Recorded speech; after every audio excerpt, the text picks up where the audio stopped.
I did not sleep well, though my bed was comfortable enough, for I had all sorts of queer dreams.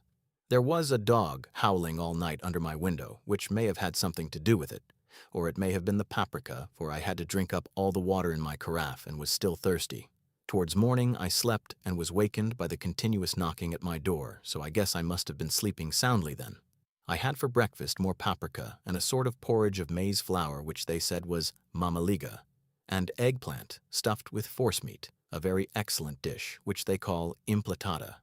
Memoir, get recipe for this also. I had to hurry breakfast, for the train started a little before 8, or rather it ought to have done so, for after rushing to the station at 7:30, I had to sit in the carriage for more than an hour before we began to move. It seems to me that the further east you go, the more unpunctual are the trains. What ought they to be in China?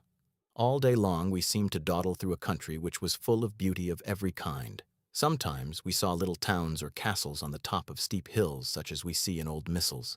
Sometimes we ran by rivers and streams which seemed from the wide stony margin on each side of them to be subject to great floods. It takes a lot of water and running strong to sweep the outside edge of a river clear. At every station there were groups of people, sometimes crowds and in all sorts of attire. Some of them were just like the peasants at home or those I saw coming through France and Germany with short jackets and round hats and homemade trousers. But others were very picturesque. The women looked pretty except when you got near them, but they were very clumsy about the waist. They had all full white sleeves of some kind or other, and most of them had big belts with a lot of strips of something fluttering from them like the dresses in a ballet. But of course there were petticoats under them.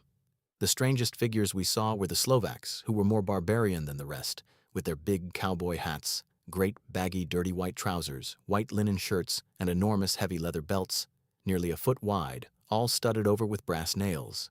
They wore high boots, with their trousers tucked into them, and had long black hair and heavy black mustaches. They are very picturesque, but do not look prepossessing. On the stage they would be set down at once as some old oriental band of brigands. They are, however, I am told, very harmless and rather wanting in natural self-assertion.